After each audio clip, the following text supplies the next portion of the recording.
Sultan Perak telah mencadangkan kepada Raja-Raja Melayu untuk menyumbangkan sebuah kapal kepada Kerajaan United Kingdom yang pada ketika itu memerintah Tanah Melayu.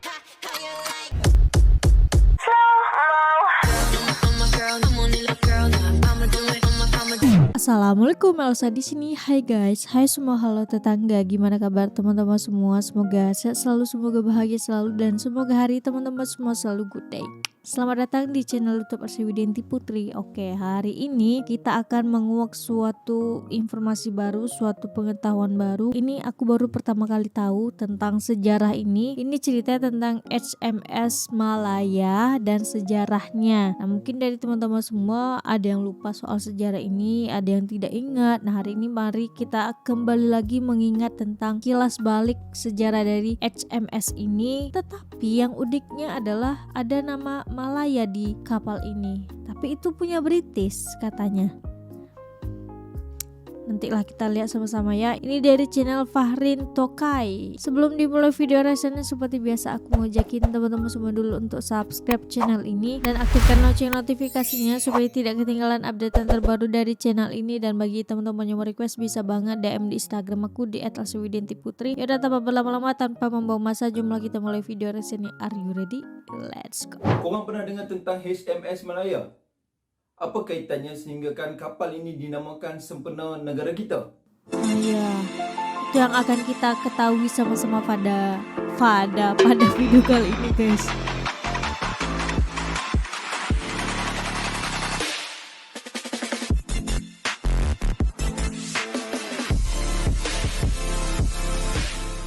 Assalamualaikum dan selamat sejahtera. Aku Fahrin Tokai. Welcome to my channel. Kita sembang santai cerita tentang tentera.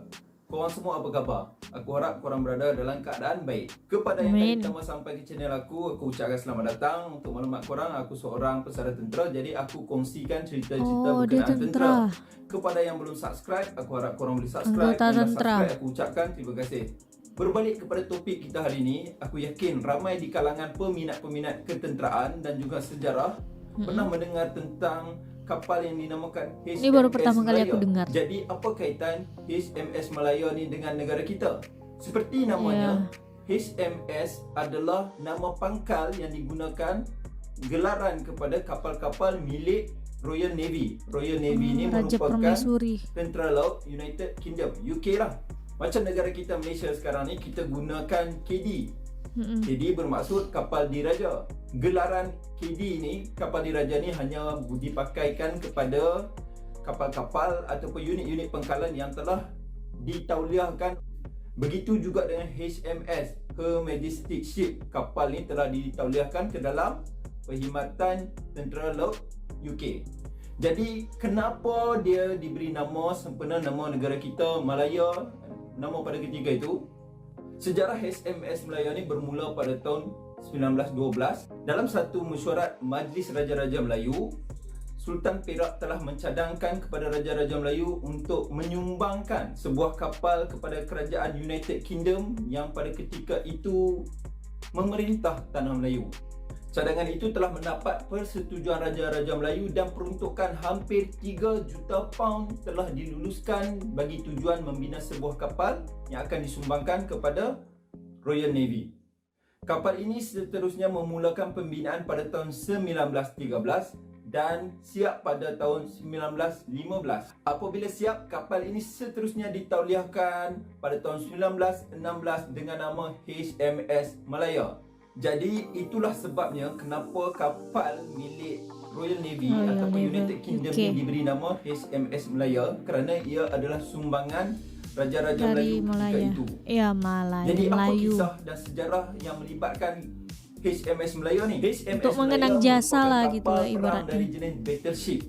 Walaupun diberi nama HMS Malaya, dalam lipatan sejarah kapal ini hanya pernah sekali singgah di Tanah Melayu pada ketika itu, iaitu pada tahun 1921. Pada tahun tersebut, dah lama ya berarti enggak singgah ke Swettenham, Singapura, Melaka, Port Dickson dan juga Pulau Pinang.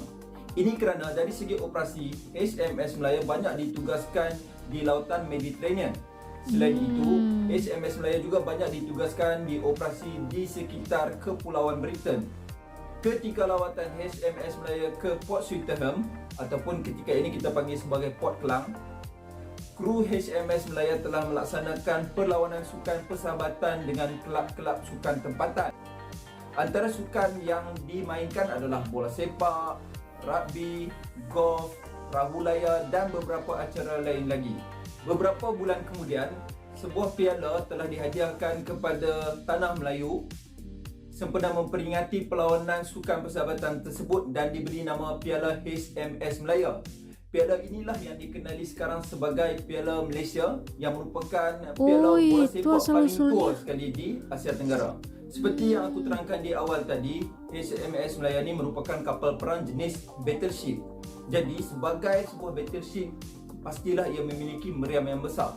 Kapal ini memiliki 8 buah meriam sebesar 15 inci, mempunyai panjang 196 meter dan juga mempunyai berat 33,000 tan. Bayangkan betapa besarnya kapal ni. Kapal-kapal yang ada dalam Tentera Laut Malaysia sekarang pun tidak sebesar kapal HMS Malaya ni. Memandangkan kapal ini dibina pada tahun 1913, jadi dia telah dibuat sebelum Perang Dunia Kedua lagi. Penglibatan HMS Malaya dalam peperangan bermula pada Perang Dunia Pertama lagi. Antara pertempuran terkenal yang melibatkan HMS Malaya adalah pertempuran Jutland. Pertempuran Jutland ni agak terkenal kerana melalui pertempuran ini dapat mengekang Empire Laut Jerman dari terus mara. Dalam pertempuran ni, HMS Malaya telah terkena 8 berdilan dan mengalami kerosakan yang agak teruk. Dalam pertempuran tersebut juga telah mengorbankan 65 orang anak kapal HMS Malaya ni. Namun kita sebagai masyarakat Muslim dan juga orang Melayu, ada sejarah HMS Malaya ni yang tidak kita gemari. Yang pertama sekali adalah pada tahun 1936, HMS Malaya telah ditugaskan untuk menentang kebangkitan bangsa Arab yang ketika itu sedang bertempur dengan bangsa Yahudi yang telah ditempatkan di negara haram mereka sekarang. So berlaku proses penempatan tu, bangsa Arab telah bangun menentang, jadi HMS Malaya ni telah ditugaskan untuk membantu, sama ada hantar bekalan ke, hantar persenjataan ke, kan? Jadi perkara ni kita tak gemarilah sebab dikaitkan dengan nama Malaya. Fakta kedua yang tidak digemari tentang HMS Malaya ni adalah pada tahun 1922, HMS Malaya telah ditugaskan untuk membawa Sultan Mehmed, iaitu Sultan terakhir Empire Utsmaniyah yang telah dibuang negeri oleh Mustafa Kemal Atatürk ke negara Malta. Jadi dua fakta sejarah tentang HMS Malaya ni tidak begitu digemari oleh kita orang Muslim dan juga orang Melayu. Seterusnya, HMS Malaya terlibat dalam peperangan dunia kedua pada tahun 1940 dan 41, ditugaskan untuk menyekat kemarahan armada Itali dan akhirnya dia terkena tembakan torpedo oleh U-boat. Kerosakan akibat tembakan U-boat ni menyebabkan HMS Malaya terpaksa menjalani pembaikan dari tahun 1941 sehinggalah 1943 di Amerika. Sebaik saja selesai dibaik pulih, ia kembali ditugaskan, tapi kali ini ia banyak ditugaskan untuk mengiringi konvoi-konvoi kapal di lautan Atlantik. Perkhidmatan HMS Malaya ini ditamatkan pada tahun 1948 dan kemudian dijadikan sasaran untuk latihan pengembom udara. Apabila tentera berikat telah mencapai kemenangan dalam peperangan dunia kedua, loceng HMS Malaya ini telah dihadiahkan kepada Victoria Institution ataupun VI lah. Pada tahun 2007, loceng ini telah diserahkan oleh pihak Victoria Institution kepada TLDM dan kini ia ditempatkan di Pusat Hidrografi Nasional milik TLDM di Pulau Indah. Jadi itulah serba sedikit sejarah tentang HMS Malaya, kapal milik Royal Navy United Kingdom yang dihadiahkan oleh Raja-Raja Melayu pada tahun 1912. Aku harap video kali ini dapat memberikan korang sedikit penjelasan fakta-fakta sejarah berkaitan HMS Malaya. Oke, nah jadi itulah dia sejarah di balik kapal HMS Malaya. Ternyata memang ada jasa Malaysia lah guys ibaratnya, karena pembiayaannya juga dari kerajaan-kerajaan Melayu pada masa itu gitu loh. Nah ini kita baca sedikit komen-komennya. HMS Malaya adalah kapal tempur kelas Queen Elizabeth Tentara Laut Diraja yang diperintahkan pada tahun 1913 dan ditugaskan pada tahun 1916. Tidak lama selepas Pentawilah, kapal ini bertempur dalam pertempuran Jutland sebagai sebagian daripada armada besar. Tahukah Anda, dalam sejarah tentara laut di Raja Malaysia, mereka tidak pernah mempunyai kapal perang utama. Ini adalah karena selepas Perang Dunia Kedua, penggunaan kapal perang utama sudah ketinggalan zaman. Kapal perang utama Yamato, Bismarck, Arizona, dan Prince of Wales kesemuanya musnah akibat penggunaan kapal terbang, pengebom, dan torpedo. Ini juga ada dari Hermi.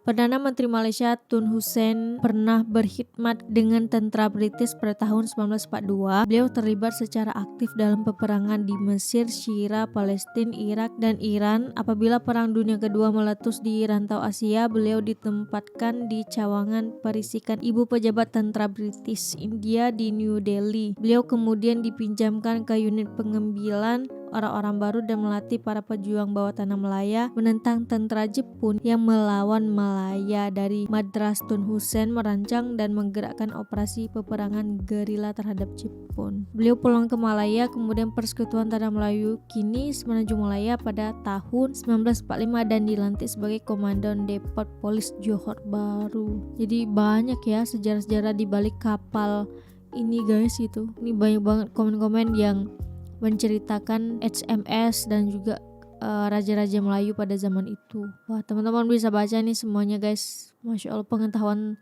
teman-teman di Malaysia ini luar biasa gitu guys. Nah, jadi semoga video kali ini bisa menambah pengetahuan bagi kita semua, bisa menambah informasi juga bagi kita semua. Jujur ini pertama kali aku tahu fakta di balik HMS Malaya ini. Kenapa ada nama Malaya di balik kapal UK ini gitu loh. Ternyata memang ada campur tangan kerajaan-kerajaan Melayu pada waktu itu. Jadi terima kasih untuk Bang Fakrin telah memberikan sebuah informasi, menceritakan sejarah tentang hal yang mungkin tidak semua orang tahu. Betul. Oke, cukup sekian video reaction kali ini. Bagi teman-teman yang suka sama video ini, jangan lupa untuk like, comment, dan subscribe. Dan kita ketemu di next video. Bye bye. Assalamualaikum.